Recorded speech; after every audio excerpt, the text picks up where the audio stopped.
Աստղիկ Սարգսյան, Հանրային ռադիո։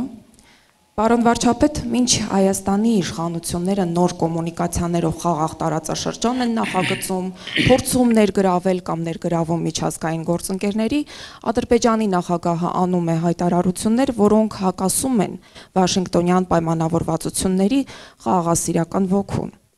Ինչպես կմեկնաբանեք Ալիևի վերջին հայտարարությունը, որում Սևանա լիճը անվանում է ոչ հայկական անվանումով, խոսում է ադրբեջանցի փախստականների վերադարձից, որը այս փուլում հղի է լուրջ ռիսկերով, կարելի է այս հայտարարությունը գնահատել որպես հետքայլ խաղաղության process-ից։ Շնորհակալ եմ։ Գիտեք, ձեր հարցով իրականում դուք ինձ շատ դժվար վիճակի մեջ եք դնում։ Ինչու՞։ Որովհետև հիմա ես ձեր հարցին երկընտրակի առաջ եմ։ Ձեր հարցին պատասխանելուց առաջ արդյոք ընդգծեմ, որ Ադրբեջանի նախագահի ձեր ասածը չի արտահայտում ամբողջ պատկերը։ Որտեվ Ադրբեջանի նախագահ ասել է, որ ցարական քարտեզներում, եթե նայենք, Սևանա լիճ չկա, կա այլ անուն։ Ինչ որ անուն։ Հասկանում եք, եւ ինչու է անհարմար իրավիճակ, որովհետեւ հիմա եթե ես այսպես վարվեմ եւ ասեմ, գիտեք ինչ, Ադրբեջանի նախագահը ոչ թե ասել է, որ Սևանա լճի անունը Գոյչա է, այլ ասել է, որ եթե նայենք ցարական Ռուսաստանի քարտեզներին, այնտեղ չկա Սևանա լիճ, կա դժվար է նրանով, որ ես փոխանակ ձեր հարցին պատասխանեմ, նախ պիտի պարզաբանեմ, թե ինչ ասել Ադրբեջանի նախագահ, բայց իրականում ես մեկնաբանեցի արդեն իմ ելույթում, որովհետև եթե նայենք ցարական ժամանակների քարտեզներին, դե գնանք ուրեմն նայենք, ես բաների մասին ասացի Կիրովաբադի եւ Կիրովականի մասին ասացի, Ելիզավետպոլի ու Ալեքսանդրապոլի մասին չասեցի։ Այսինքն մենք պետք է ընտրություն կատարենք։ Մենք պետք է ընտրություն կատարենք։ Ինչ վերաբերվում է վերադարձի թեմային, պատմական հայրենիքի կոնտեքստ, դա շատ վտանգավոր բան է, որովհետև ընդ որում ընդհանրապես արդեն ասացի խաղաղության տրամաբանության համար, որովհետև եթե պատմությանն ենք հղում անում, պետք է նաև բան անենք։ Տեսեք, ասում ենք 2025 թվականի օգոստոսի 8։ Այդ կոնկրետ կարող ենք ասել ամիս, ամսաթիվ եւ մեկնարկային կետ։ Կարող ենք ասել 2024 թվականի ցավոք չեմ հիշում կանոնակարգը երբ է ստորագրվել, սեպտեմբերին եւ հոկտեմբերին վավերացվել է։ Կարող ենք կետը ասել։ Եվ կարող ենք ասել այսա քաղաքական մեկնակետ է, որի վրա կառուցվում են մեր process-ները։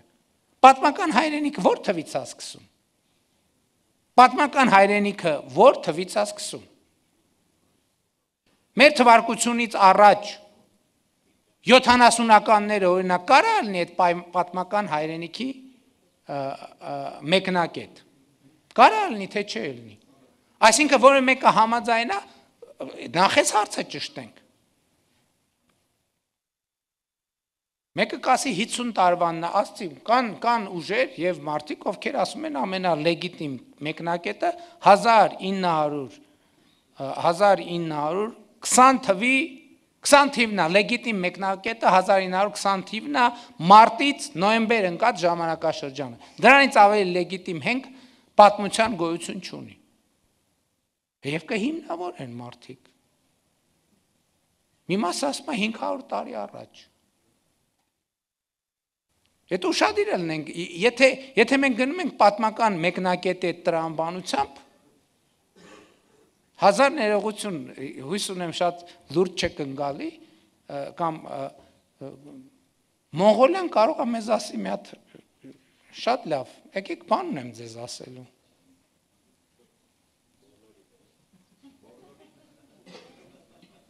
Վերջերս եմ ես Մոնղոլիայում եղել եւ ուզում եմ իրանց հետ նորմալ հարաբերություն է, դենց վախ վխելով կամած զգույշ գնացել եմ հանկարծ չասեն, այս մեր ինչ կա մեր դրանից առաջ Իրանը կարա ասի, ես ինչ եք քննարկում։ Ընդ որում երբեմն ես ձեզ ասեմ, մի այսպիսի զավեշտալի պատմություն ա եղել Հայաստանի եւ Ադրբեջանի ներկայացուցիչների միջև։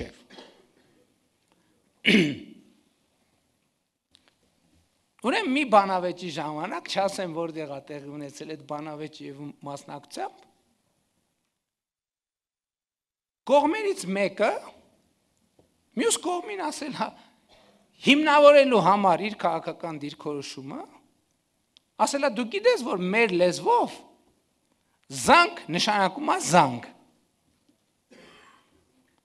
Կողմերից մյուսը ասել է դու գիտես որ մեր լեզվով էլ է զանգ նշանակում զանգ։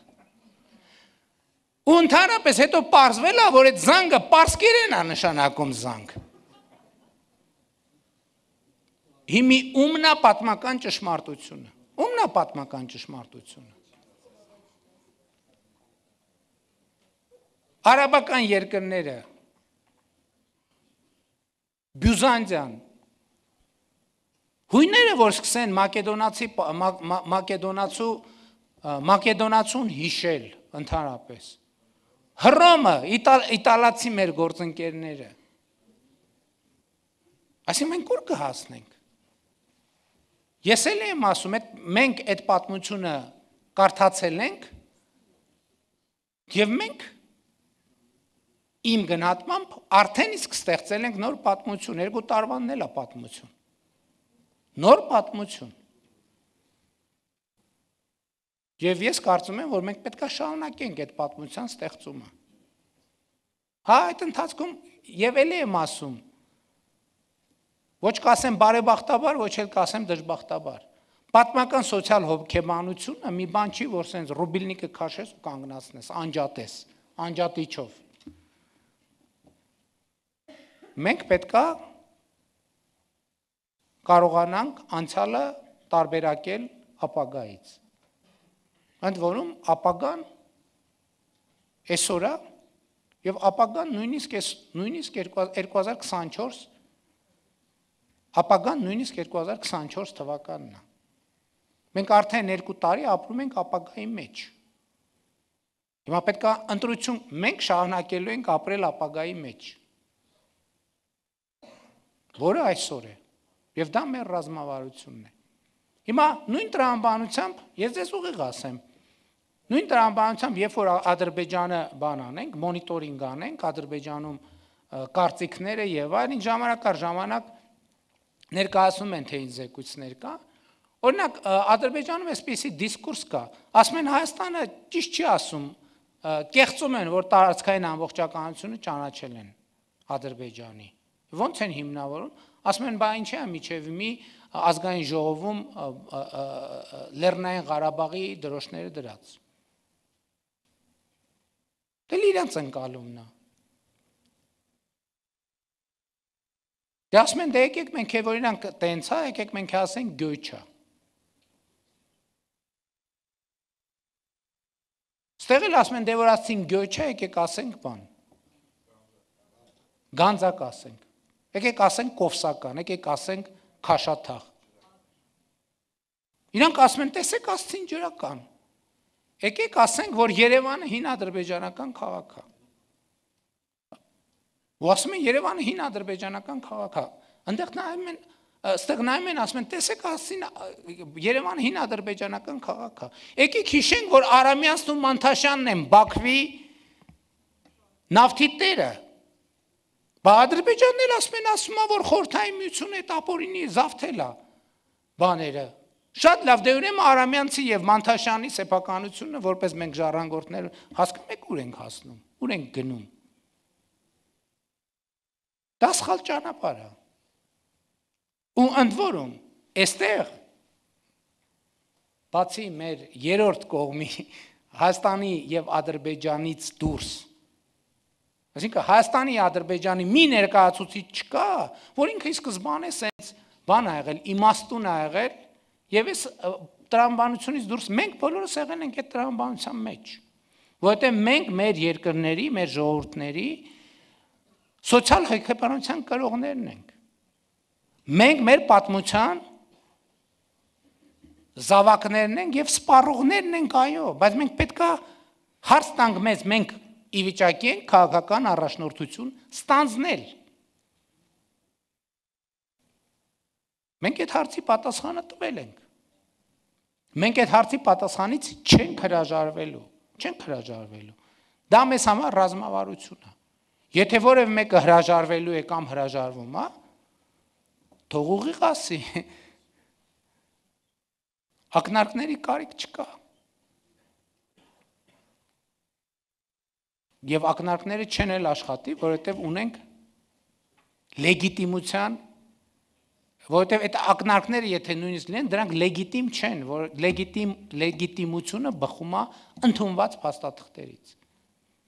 Հետևաբար, ես օրինակ, երբ որ մի օր է լինում, որ Հայաստանում ինչ որ մի պատճառով ներքաղաքական, մշակութային, որևէ պատճառով տեսնում եմ, որ այդ խոսույթը ակտիվացել է, ես գիտեմ 1-2-3 օր հետո կամ 1-2-3 ժամ հետո Ադրբեջանից հայելային խոսույթները գալու են։ Հետո Հայաստանից հայելային արձագանք, մինչև սոցիալական ցանցերում լինի չկանխատեսված իրադարձություն, որ երկու կողմերին էլ ասենք չգիտեմ, ինչ որ մի հատ իրադարձություն։ Ասենք շոու բիզնեսի հետ կապված։ Ասենք Ջենիֆեր Լոպեսի համեր կամ ֆուտբոլի հավաքականներից մեկի հաջողությունը կամ անհաջողությունը։ Բոլորը կմոռանան պատմական հայրենիքի բանի մասին, մինչև դիմացի կողմը հիշեցնի դիմացի կողմին։ Եվ ես ինչի համար եմ սրա մասին խոսում։ Որտեւ ես հասկանում եմ, որ չենք հաղթահարելու առանց խոսելու։ Պետք է խոսենք։ Որովհետև ընդ որում պետք է արձանագրենք, որ եկեք չփնտրենք մեկնակետը, որովհետև դա էլ է ծուղակ։ Որովհետև ես տեսնում եմ, որ շատ դեպքերում Հայաստանում